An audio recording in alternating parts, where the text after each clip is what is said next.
Hello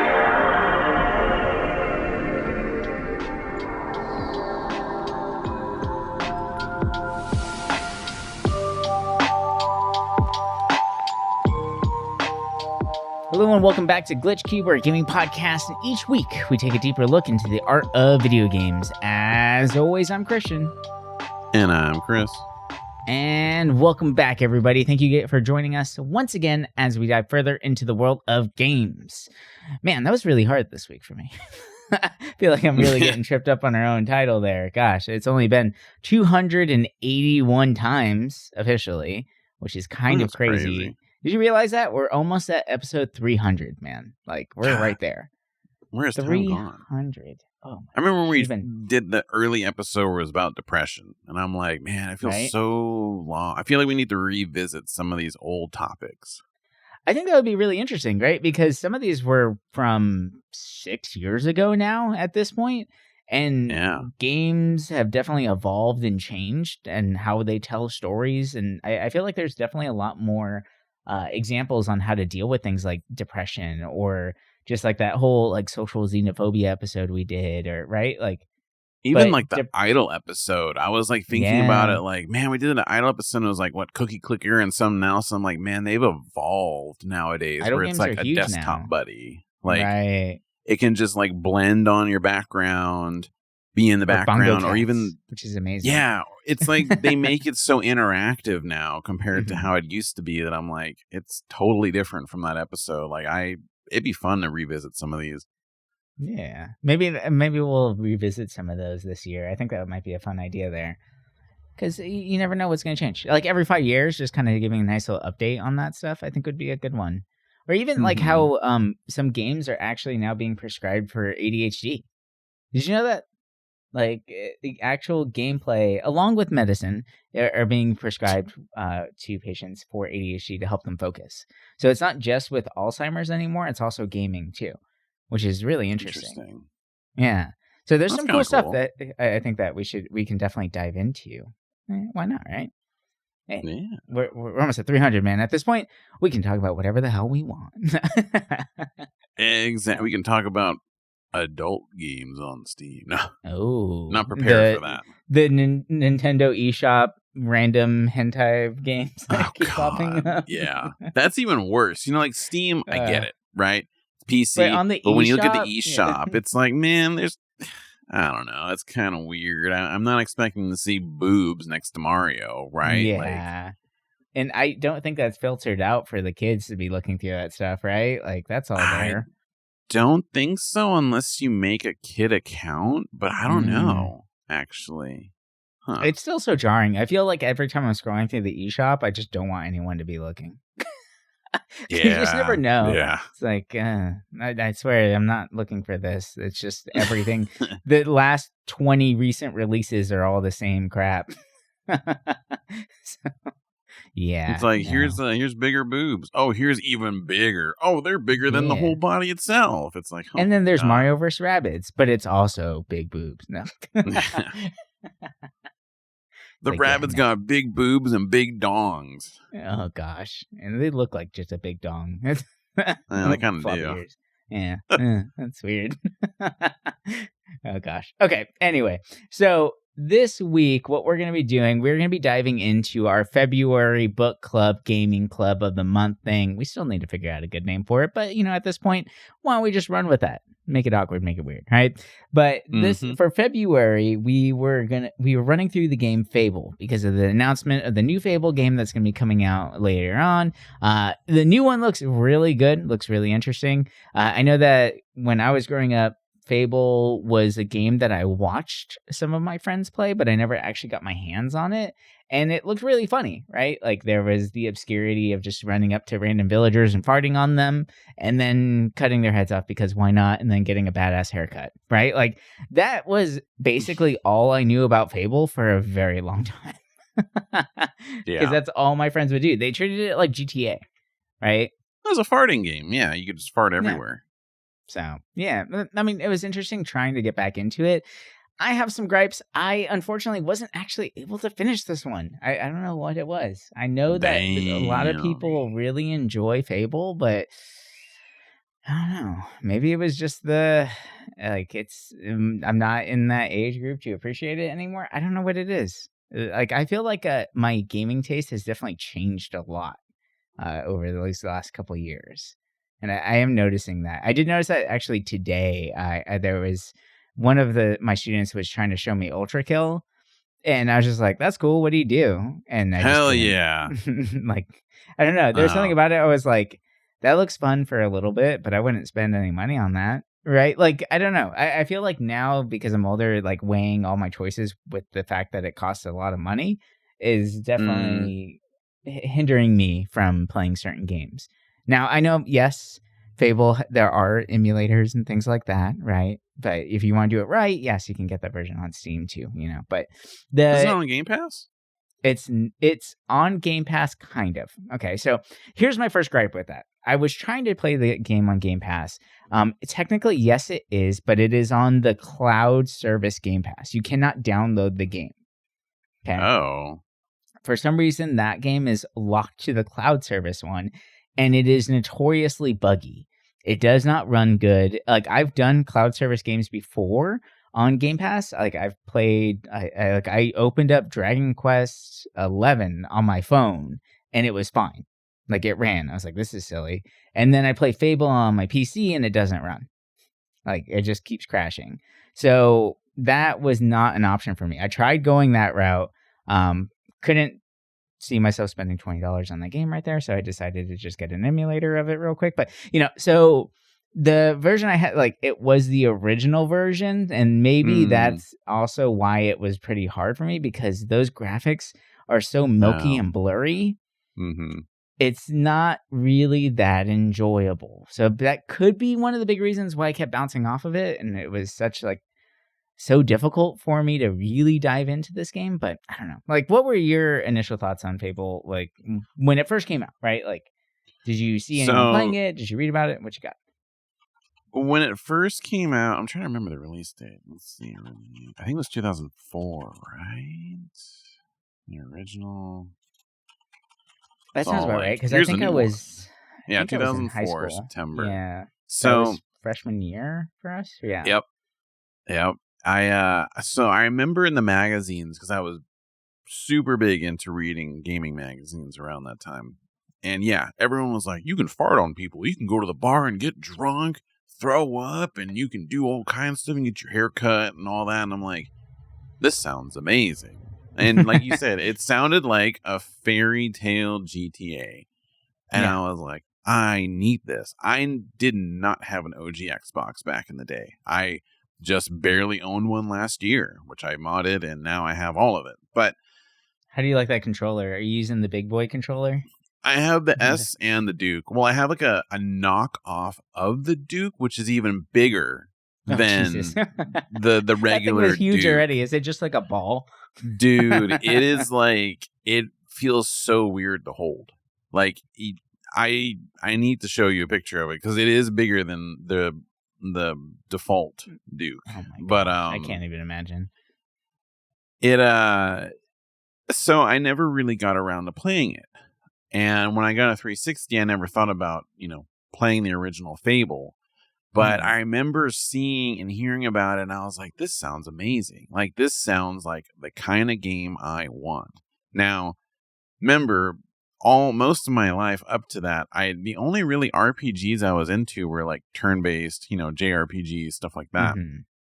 So this kind of like third-person action RPG kind of game was a little new to me, right? Like, I didn't get to play Morrowind when it first came out. Like, my first experience with that was Oblivion. But these kind of more PC style RPGs, I never really experienced. So I was like, it's not worth buying an Xbox for, because I would just go to my friend's house and play Halo 2, right? Because, I mean, when you think about it, the OG Xbox, sure, it's got an interesting library to an extent, but it's like, looking back then, I'm like, man, it kind of was the weakest console to own aside from just having Halo, right? Like, it had some really random titles. Like, if you weren't just playing Halo, that was kind of really it, honestly.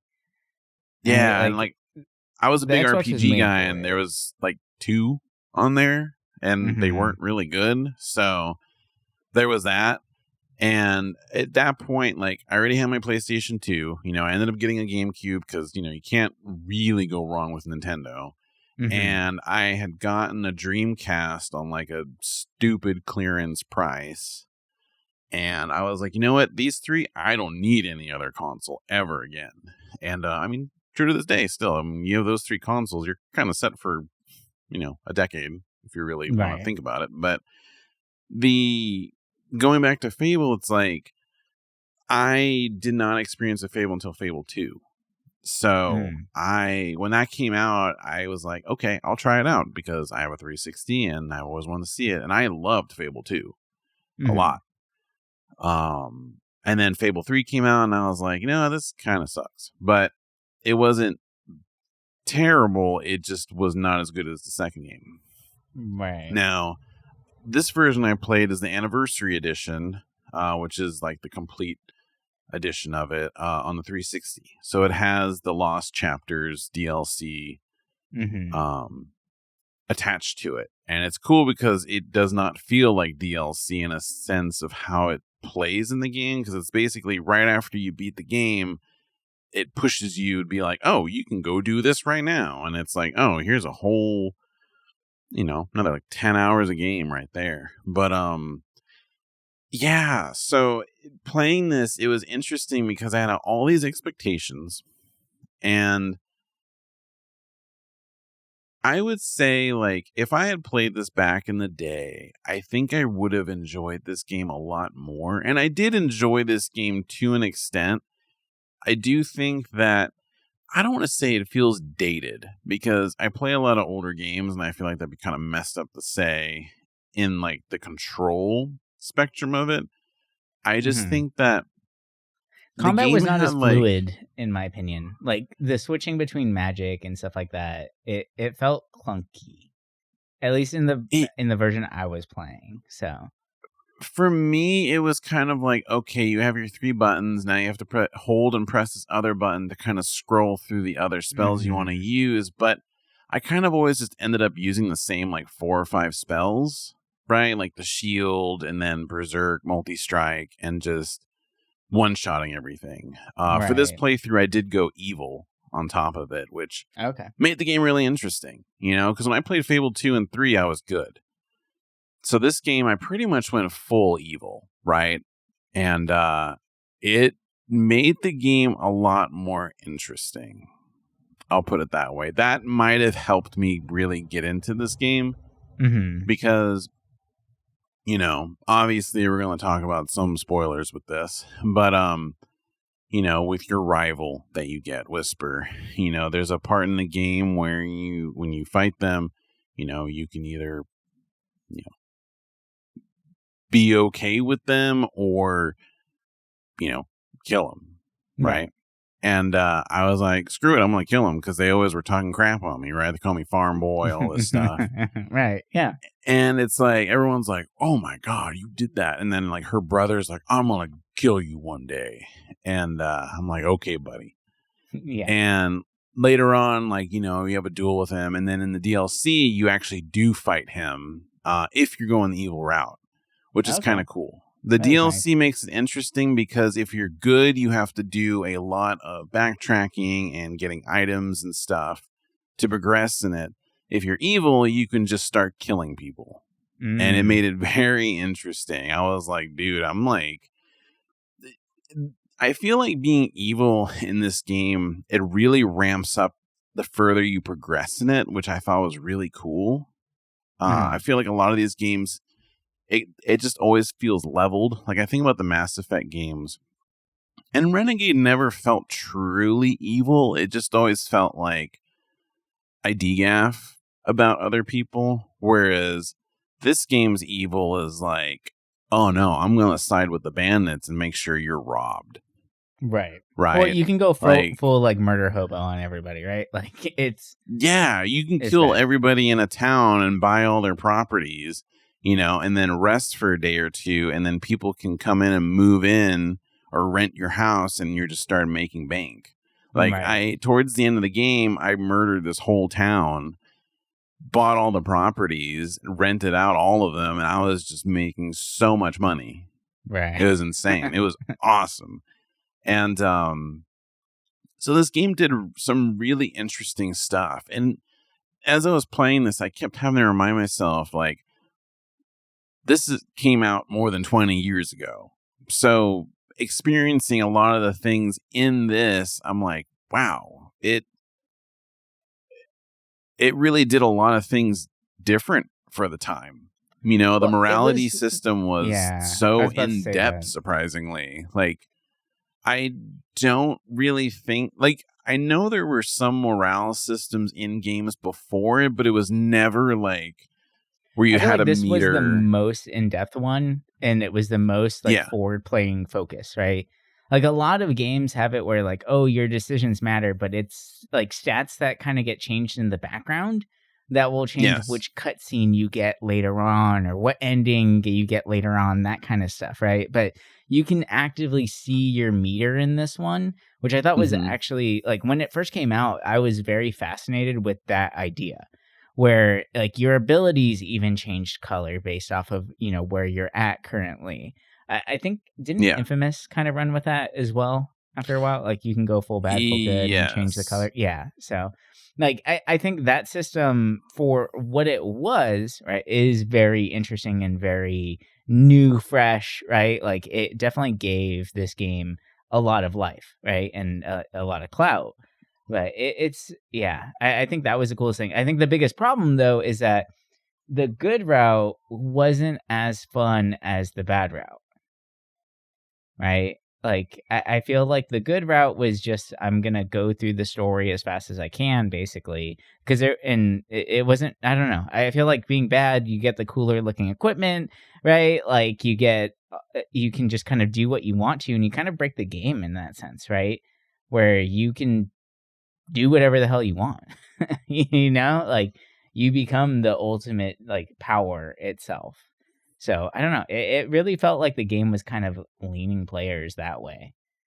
I mean, the What's first thing you interesting? do is you become like a little shithead kid in the very beginning, right? Like just like Oh, farting on yeah. people and like go telling that wife that the husband's cheating on him. Like that counts as a good deed, but like you just basically are kind of rewarded for being a little shithead, right? Like so I don't know. It feels like yes, the morality system was there, but they kind of leaned heavily on, oh, players are going to do bad things, right? Yeah. Well, I love that your appearance changes too as like you go either side. Right. And I like how the more evil you get, the more bald you get. Thought that was kind of Mm-hmm. interesting. And Because that's a yeah, clear this sign game of being bad, is it being bald. exactly. That's Well, how hey, wait evil a you minute. know. Hang on, Jeff Bezos. Like, did he Right? play? Oh god. Um the what I found was interesting with this game too, with the moral system, because yeah, before that it would be more like, you know, you pick a dialogue in a game and then it's like a tree, right? Or like a root system where it's like you pick one option, so then it changes your options later in a game. This game, it's like you always have the option of doing the other moral choice if you want to. Mm-hmm. And I thought that was interesting, you know, because it's like, well, oh, I could be good and bad if I wanted to. And Yeah, it never locks you out, right?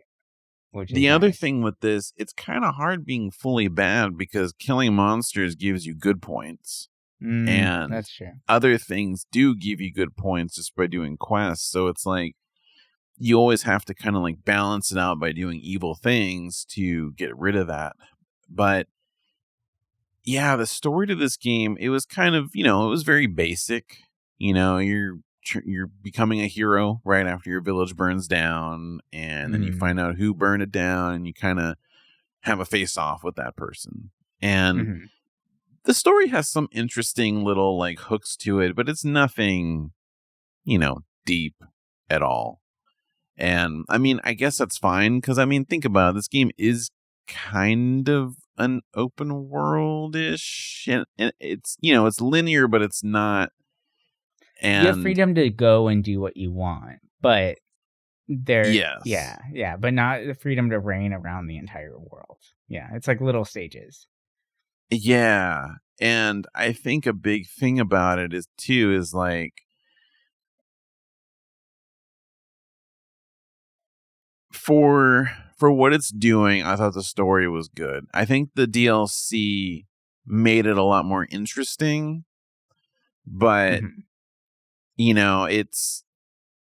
I didn't really want to play this game for the story. I wanted to play the game to see like how people would react to my actions and the small details in this game. And it was cool because people would react to you depending your moral choices, and people would remember things you did. Mhm. And I felt like, the combat, because I focused on certain spells, I also did like these glitches, so you get like tons of experience. So I was able to level up my spells pretty early and my stats, which made the game a lot easier up until the end. And it was cool having really strong spells because it just made the game a little more interesting. Mhm. And I felt like at times spells were kind of clunky, kind of janky. And, in the back of my mind, I'm like, this is an old game. The anniversary is not going to totally fix that. Now, the No. anniversary did change some things to the game, right? It changed character portraits. It changed the art style a little bit, the graphics, which apparently a lot of people were, kind of mad about because it did take away some of that personality. But, I think the thing I love about Fable is that it's not your traditional high fantasy. It's not dark fantasy. It's that fairy tale fantasy. Mhm. And honestly, I Yeah. think that's a thing you just don't see often because It felt usually like when a it's a kid's book. fairy tale, Yeah. yeah, usually these kind of games are a cozy game, especially nowadays. You really don't see fantasy games like this anymore. And if they are, it's like it's like a very small indie game.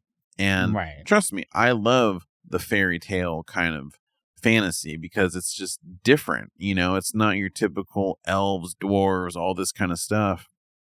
And that's why I was really excited to play this because, the world needs more fairy tale stuff.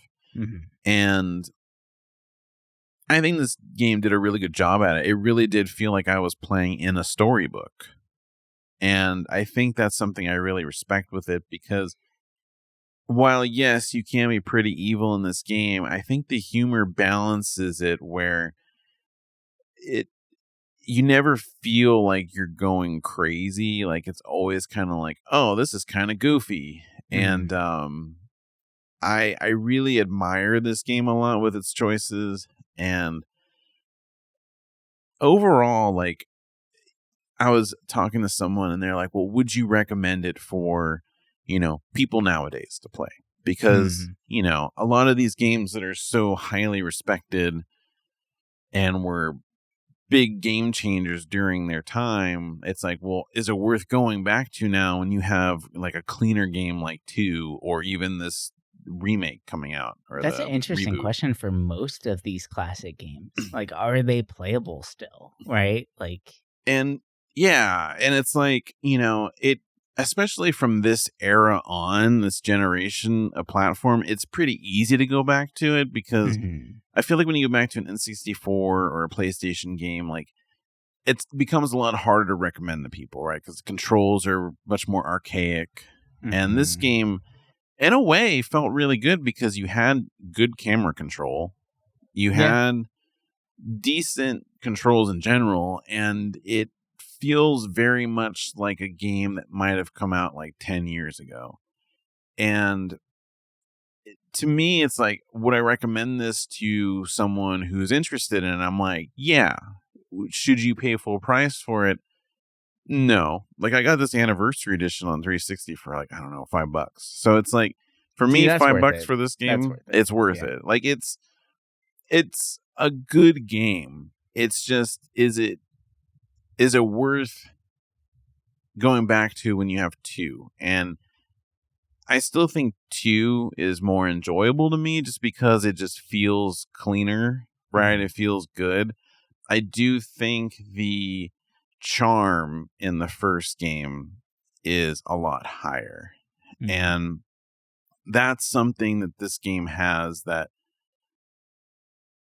is kind of absent nowadays too, is that kind of like hokey charm.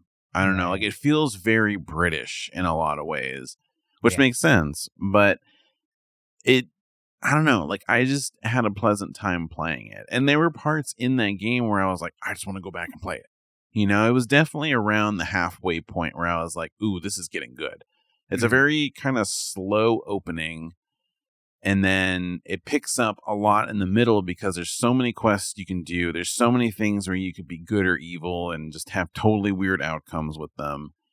And then, you know, the ending, it kind of comes up quick, but there's just so much you can do. Like, I was kind of surprised how many quests there are. And ultimately, I was like, you know, I did almost all of it because I just enjoyed it. And, yeah, I mean, I like this game. You know, I didn't love it, but I'm glad I was able to go back and play this because now, like, I can say, oh, I played all three. And I'm interested in this new game coming out. You know, I kind of want to see how it goes. I know that they're making a lot of weird changes to it where the morality system is like not as impactful, right? I mean, it's more realistic where if you're evil in a town, they're going to remember in that town, but not in another. But from my understanding, it's not going to be like where you can be fully evil and everyone's afraid of you right off the bat. You're not gonna have like So a skull for a face and flames in your eyes and shit like that, where Yeah, everyone knows you're just a bad guy. you're not gonna have horns growing. Yeah. Like, I mean, in a sense, it's kind of cool because it's more realistic. But these Fable is a game where it's like it's just whimsical. So why not just lean into that? But am very excited and curious about this reboot because, I mean, one, anything new from Microsoft is interesting because, you know, where the hell are they in a sense nowadays with what they're going to do with games? But two, it's kind of like, it's cool seeing a game from 20 years ago get refreshed for a new generation because, you know, it came out during a time that,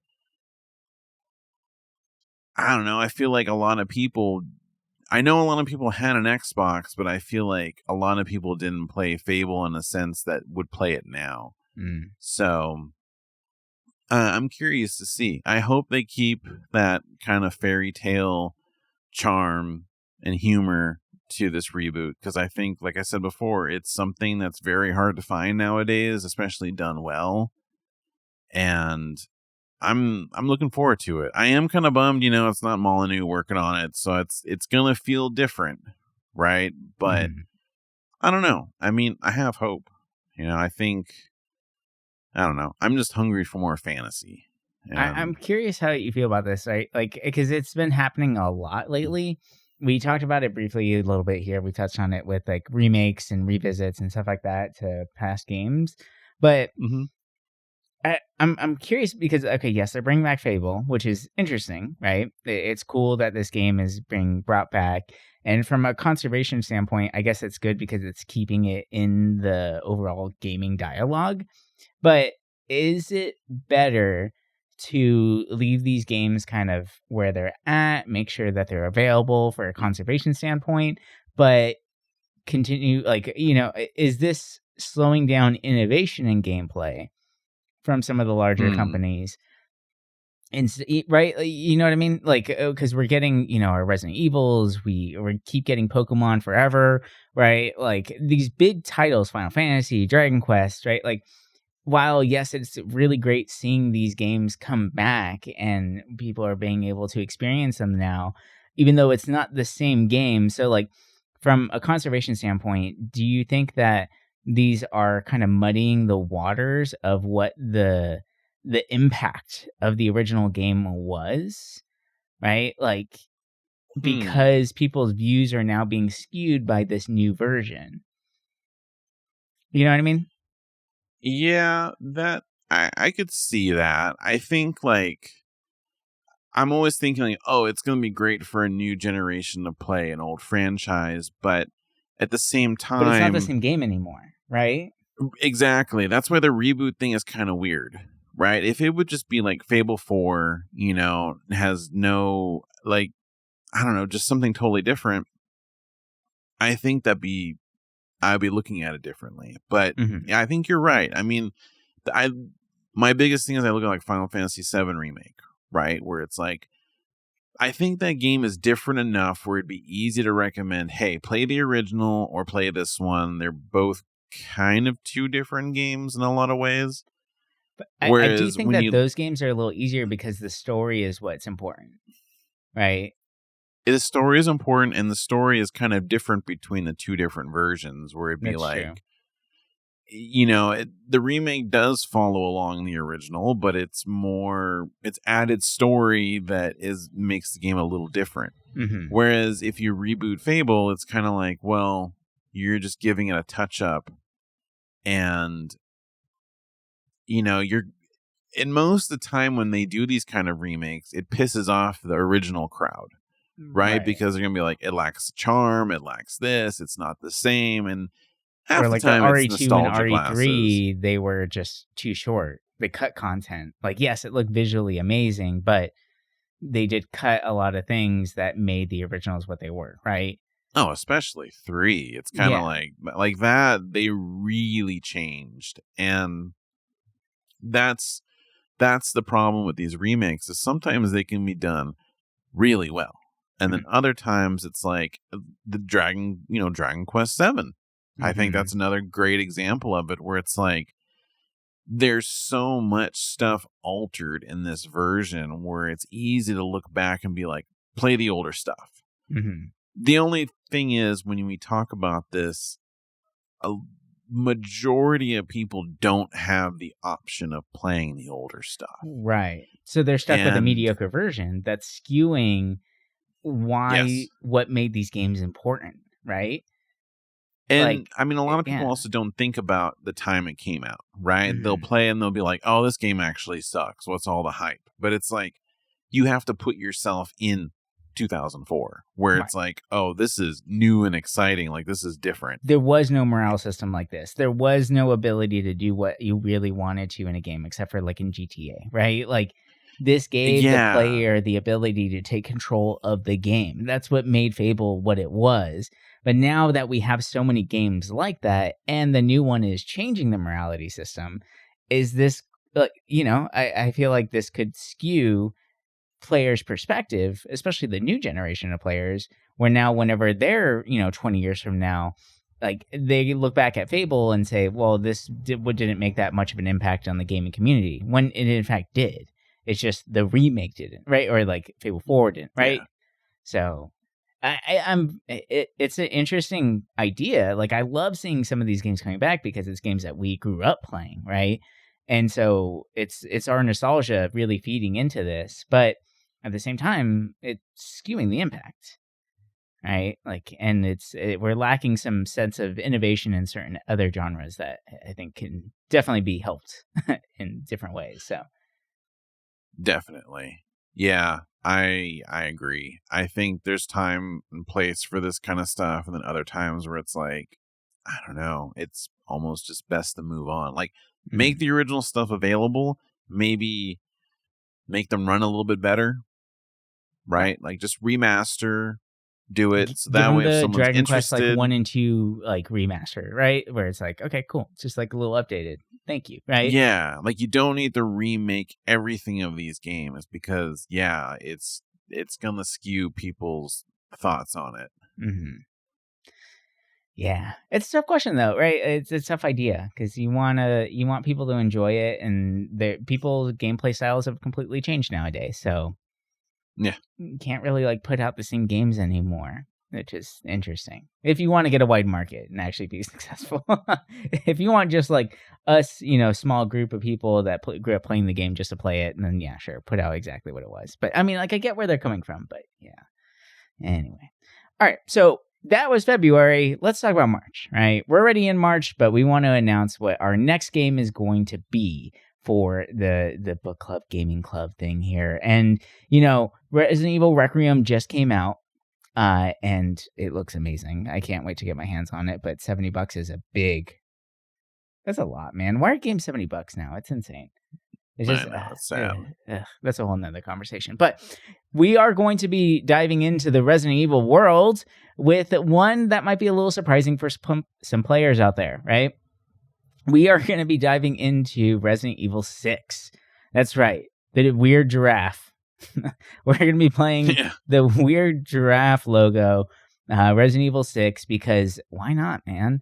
Like, this new one, Resident Evil Requiem, brings back Leon Kennedy and a bunch of other really amazing characters that everyone loves. And Resident Evil 6 did that already, man. Resident Evil 6 had everybody from the franchise in it, but made it this insane action-focused, just chaos-driven game where you're freaking suplexing giant zombies and stuff like that.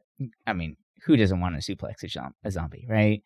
You got Leon roundhouse kicking zombies right now, and it's amazing. So I think they're onto something there. So we're very excited to announce this one to play through Resident Evil 6.